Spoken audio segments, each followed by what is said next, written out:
Hey, sports card fans, it's John Wade Boggs fan. Hope you're all doing well.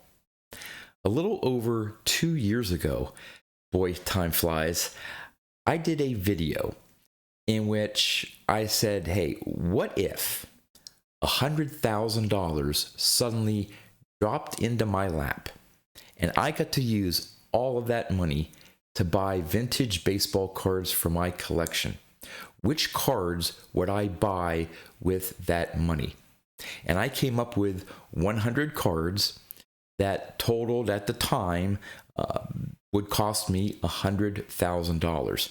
Now, originally it was just meant to be a one-off video. Hey, this is a fun exercise and thought of what I would do with that money. But as it turned out, I realized that, hey, some of those cards on that list are attainable. It may take me a while to get them, but now, a little over 2 years later, I've acquired 45 of those 100 cards. Unfortunately, the remaining cards are a lot more expensive. And so I'm at the point where, maybe a couple of those cards a year I would be able to acquire, maybe pick some bigger ones up at the National, that type of thing. But in terms of my hobby budget, they aren't cards that I can just, buy one a month or one every 2 months or whatever. So as part of my many goals that I set for myself in 2024, I wanted to put another list together, a more attainable list, one that I can work on while occasionally maybe picking a card or two up on that 100 cards for $100,000. So I created a 100 cards for $10,000 list, which means on average, the cards are $100. Now, some a little bit more, some a little bit less, but all in all, it would add up to $10,000. Now, going out with my budget and picking up a card for $75, $100, $125, to me is very attainable.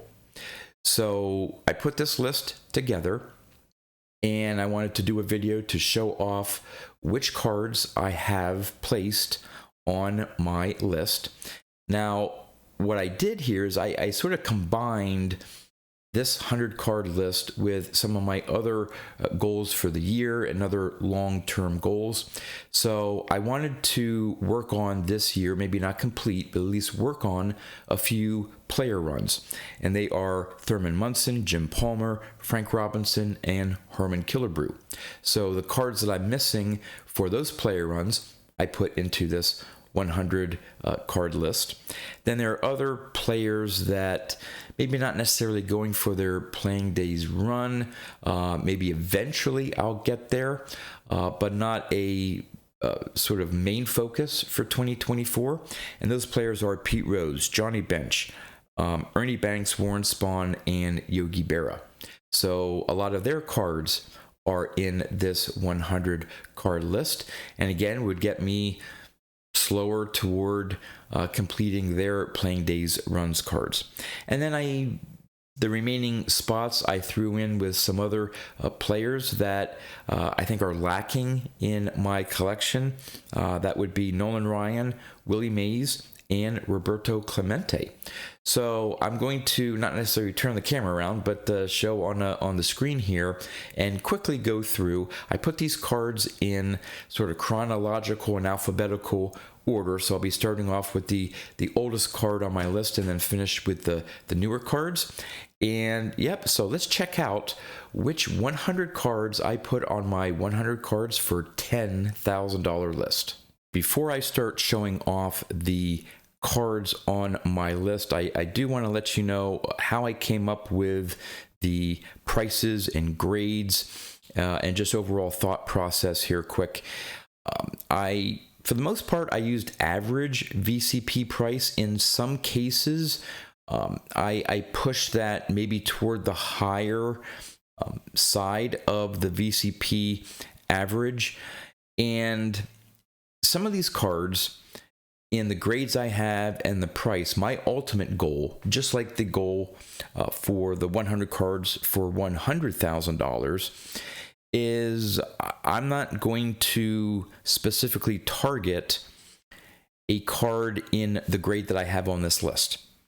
In other words, if I have a card listed in a PSA 6 for $100, and I can find a PSA 4 or 5 that I think has great eye appeal and would cost me $50, I'm going to go after that card.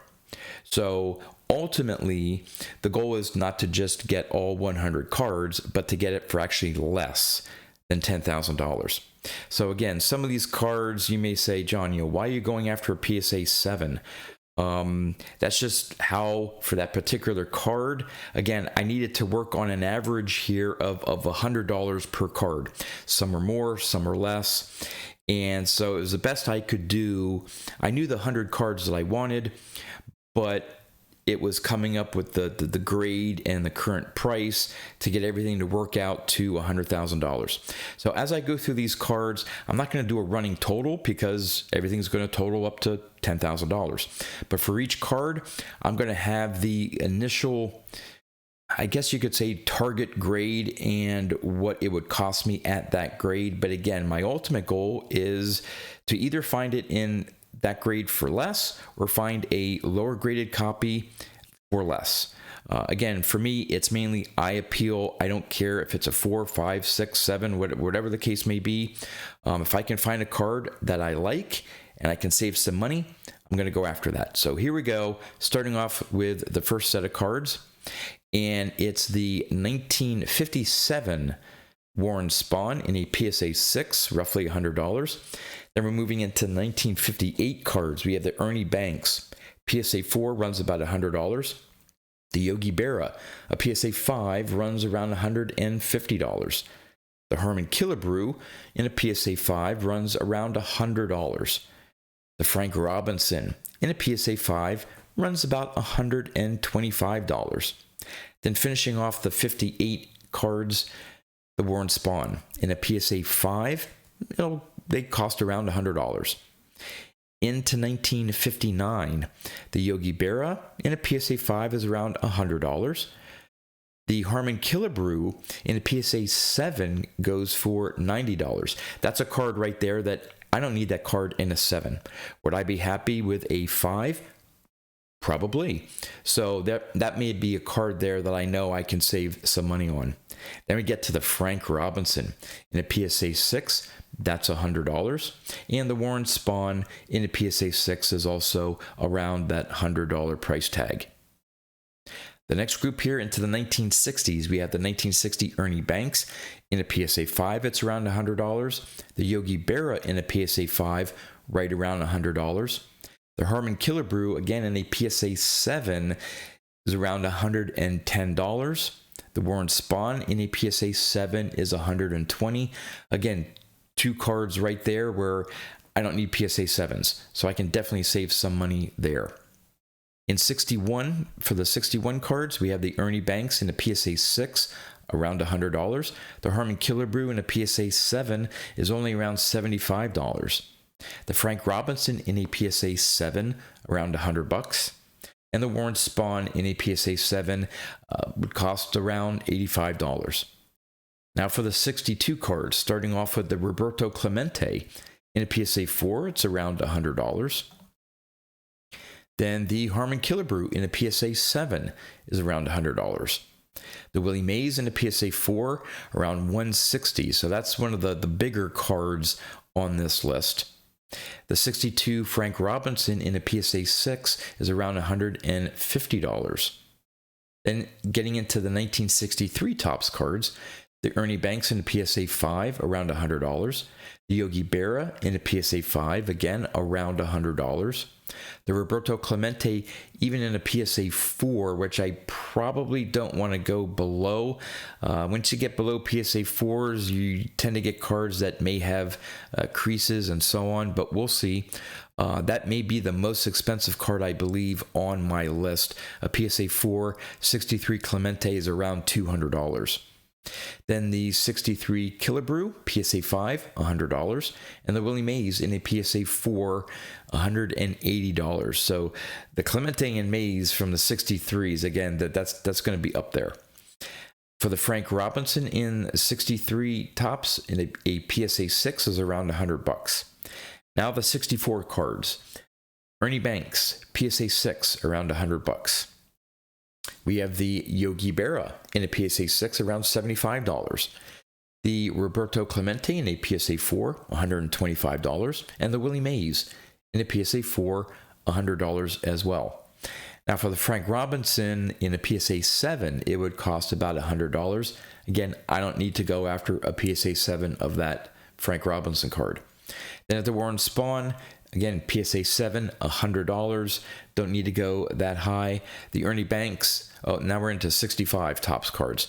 The Ernie Banks in a PSA 6, around $100. The Yogi Berra in a PSA 6, $75. The Roberto Clemente in a PSA 4, around $100. The Harmon Killebrew in a PSA 7, around $100. And the Willie Mays in a PSA 4, $130.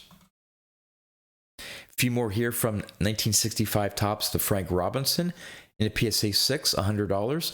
And the Warren Spahn in a PSA 7, around $75. Into 1966 tops cards. The Ernie Banks in a PSA 6, around $100. The Roberto Clemente in a PSA 4, around $100. The Harmon Killebrew in a PSA 7, around $80. The Willie Mays in a PSA 4, $125. The Frank Robinson in a PSA 7, $100.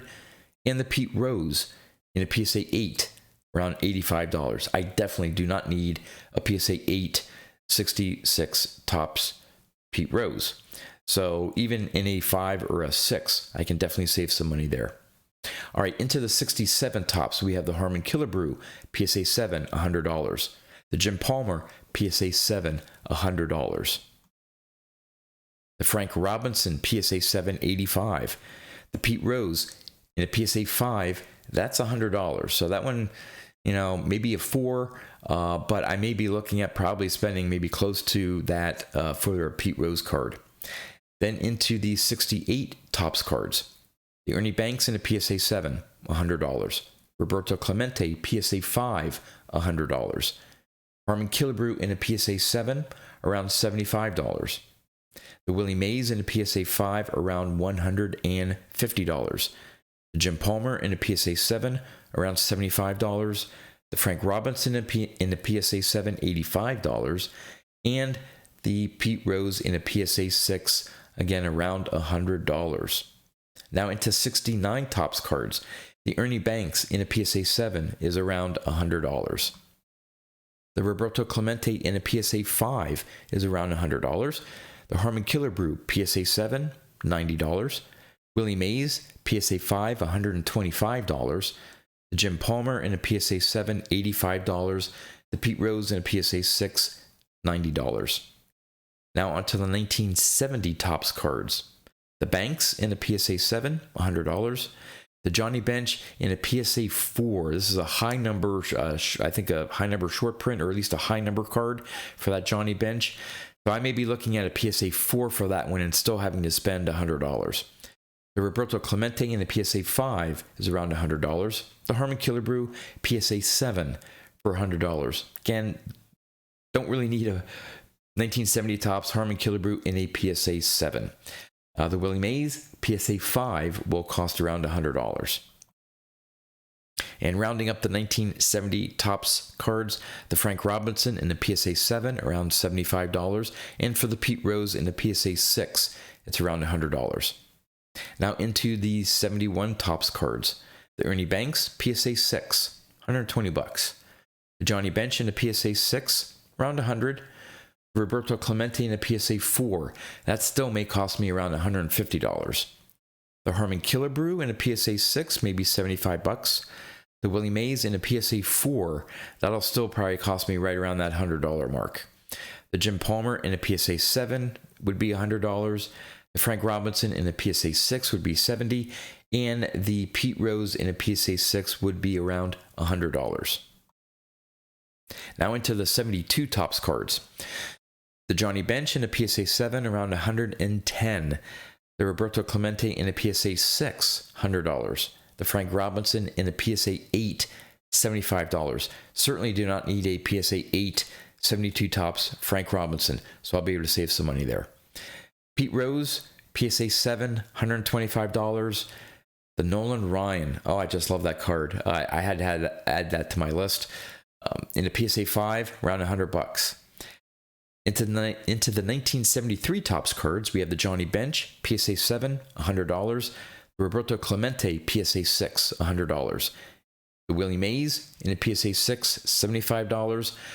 One of the two remaining Thurman Munson cards on my Playing Days run that I need in a PSA 7, $85. And the Jim Palmer in a PSA 7, around $75. Getting toward the end here, continuing on with 73, we have the Frank Robinson in the PSA 8, $75, and the Nolan Ryan in the PSA 6, around $100. Into the 74 Topps cards, there's only 4 of them. The Johnny Bench in the PSA 7, around $75. The Harmon Killebrew, PSA 8 would cost me $75. Don't need a PSA 8. We'll be able to save some money there. Pete Rose, PSA 7, $90. The Nolan Ryan in a PSA 7, $100. Don't need a PSA 7 Nolan Ryan there, so another area where I can save some money. Into the 75 Topps cards. The Johnny Bench in a PSA 7 for $75. The Frank Robinson in a PSA 8 for $75. Pete Rose in a PSA 7, $75. And the last two, the 1976 Jim Palmer, which I still need, in a PSA 8 would cost me $75. And then finally, the 1977 Topps Thurman Munson in a PSA 7 would cost me around $75. So there you go, my 100 cards for $10,000. Now, my ultimate goal with this list is to ultimately get all 100 cards, as opposed to my 100 cards for $100,000 list. If I can get to 75% of that, given some of the cards that I put on that list and the price tag of those cards, I would consider that a great success. But for this 100 card list, my ultimate goal is to get all 100. Now, am I going to do it in 2024? No. By 2025? Probably not. 2026? Potentially. So I see this as a 2-3+ year ongoing project, but I think it's going to be really fun for me. Going off of checklists, or hey, I got this card, I can mark this off, gives me a sense of accomplishment and moving, toward ultimately reaching a certain goal of mine. So we'd love to know in the comments what you think about the 100 cards that I have on my list. And with that, that's all I have for you. So until next time, thanks for watching.